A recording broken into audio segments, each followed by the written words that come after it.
Well, that's starting to get scary. Hello, everybody. That's me, Tony, and my wife Jill, and together we are rolling with the Bolins. So in 2017, we decided to give up the normal stick and brick life for a life of adventure on the road. So now we are nomadic and living full-time in our RVs, so come along with us as we travel the world and get ourselves into all kinds of adventures.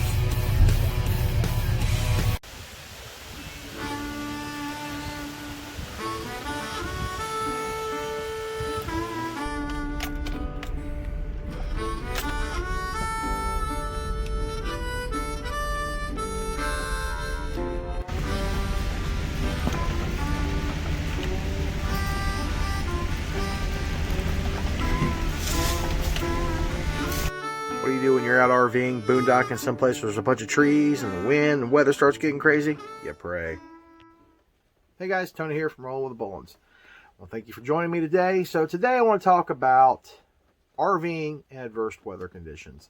You know, Mother Nature has got a kind of a cruel sense of humor once in a while, and she likes to throw down on the RV camping community. So whether you're a full-time RVer, whether you're a weekend warrior, or you're just an avid outdoorsman who likes to go out and fish and do all these things and just, generally enjoy the outdoors. But mainly, if you're going to go camping, this is what I suggest. If you're going to go to an area and you know about how long you're going to be there, is try to watch the weather for a few days before you get there, see what kind of weather patterns are coming in, because you don't want to be in a bad place when adverse weather hits. I mean, like if you're going to be in a wooded area or even a BLM type land out in the desert, things like this, flooding for flash floods, those are very serious, can get out of control very, very fast, and you could lose your life. So don't play around with anything that looks like a wash. If it looks like, there's been water running through there, you can kind of tell by the, the way the landscape is underneath you there. If it looks like water's come through there quite a bit, you probably want to move on to another campsite, not actually take that one right there. And also, you want to try to make sure you have two ways out of that campsite, not just one road in, one road out.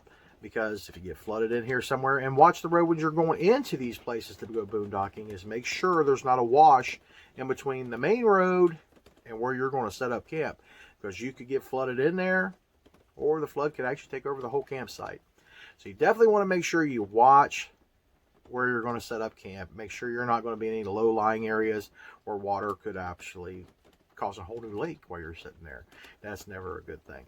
So, but the other thing is when you're actually out in the woods and you got big trees and stuff around you, this is where you really want to start looking for dead wood, anything that can be falling out of these trees, whether that be hedge apples, things like that, which we have a hedge apple tree outside of our RV, and let me tell you, about 2 o'clock in the morning, one of them big things are about the size of a softball comes crashing down on your roof. It's enough to scare the ever-loving crap out of you.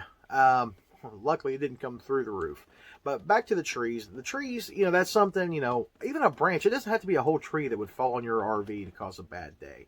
One branch could be several hundred pounds and come crashing through. And, if you guys are out tent camping, you just think, it come right through your tent a whole lot easier than it comes through our RVs. So keep that in mind when you're going to set up camp. Everybody likes to camp in the woods. That's the way we like to camp. We like to camp out in Mother Nature in the woods. We love to see the canopy of the trees. But we also try to be very mindful of where we're going to set up camp and try to make sure there's not a whole bunch of dead wood, a bunch of branches hanging over that could possibly fall on top of our RV or on top of our tow rig. It'd be a very bad day out in the woods if something comes and lands on your RV and crushes it, especially with you in it, or lands on your tow vehicle and you can't get it out of there. Same thing with a motorhome, guys. It come right through that motorhome. Don't get the false sense of security that motorhomes are built better than an actual travel trailer or a fifth wheel, because pretty much they're built the same principle. So anyway, those are a couple things you definitely want to look into. And if you're scared of a lot of things, you might want to look for any kind of tracks as far as like coyotes and things like that.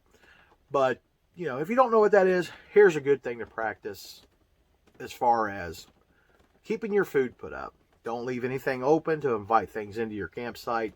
That's never a good thing. No matter if you're RVing, tent camping, whether you're on BLM land or in a campground, definitely if you're going to be in an area that's prone to tornadoes or severe weather activity, know where shelters are, where you can go to be safe, where you can go to possibly wait the storm out, survive, all those kind of things. But it does bring me to the next point of have a bug out bag. You should have a bug out bag in your RV ready to rock and roll in case things get crazy and you got to get out of Dodge. Your bug out bag should consist of a first aid kit, water, fresh clothes. You guys change your clothes. Trust me, you're going to want to change your clothes because if weather hits in the middle of the night, you're laying there in your skivvies, or you just like to go all natural. Yeah, Bright not want to go running out in the middle of the campground or BLM just in just your birthday suit. Well, you know, and some people might not really want to see certain people in their birthday suit running through there, like well, that we're getting off subject, but definitely have those kind of things there. Change your clothes, fresh water, get some MREs or some sort of sustainable food source that can have a longer shelf life that you can leave inside of your cabinet in your bug out bag. Fresh batteries, flashlights. If you can afford to, have a cell phone, even if it's a pay-as-you-go cell phone that's got minutes on it.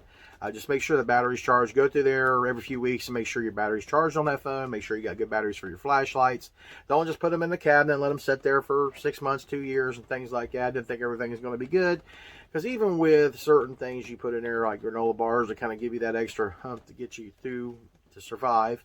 Those things have a shelf life, and you know, sometimes it's like eating cardboard if they're at the end, and trust me, you don't want to eat cardboard granola. I don't think that would be very tasty, even if you slap some peanut butter or something like that on it. I still don't think it's going to help the program.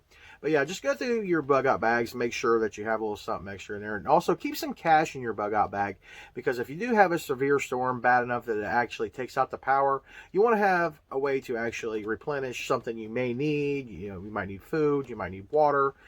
You know, there might not be a place you can actually swipe your debit card or your bank card, credit card, however you want to call it. And well, at this point we still accept cash, even though we have a coin shortage. But just, you might not get change back, so make it count. Buy that Reese cup. So anyhow, you want to kind of keep these things on hand and keep that mindful of, you know, where to go. You have an escape plan is basically what I'm telling you. Have a way out. Always have a way out. Never put yourself in a situation you never have a way out. So if it's not just you RVing, keep a secondary bug out bag for the person that's with you. And if you have kids, it's not a bad idea to keep a bug out bag for each child. That way everybody has their own supplies, their own medical supplies, their own food, their own water, to get you all through till that help comes, or till you guys can get someplace where you can get help. Because like I said, if you're out in the middle of nowhere and you're RVing and something happens, you got to get the road in your bug out bag. It might be, you know, several hours or even days, depending on the terrain you're RVing in or camping in, you know, whether or not you have to go cross country or, you know, scale a mountain or something. You want to have some food, maybe some rope too, maybe some duct tape for the kids, you know, if they start getting a little cranky because they got to walk, you know, kind of works good over the, yeah. Anyway, no, don't do that to your kids. I'm only kidding. But, you know, it's good to have a bag for everybody who's going to be on this trip with you, just to make sure everybody's got something to help make everybody be safe and survive the situation. So it's not a bad idea to practice that, especially RVing with the little kids, is to have a bag ready for them.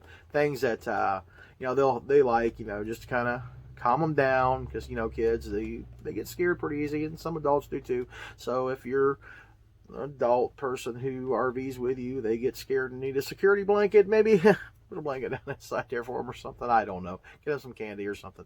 But no, seriously, that's just a few things that you guys should really look into when you decide to go out boondocking. You know, watch the weather, watch your surroundings, make sure you're not camping in low-lying areas, no place where it's going to flood. Have a bug out bag. Expect the unexpected. Be ready to roll out and bug out if you have to, guys.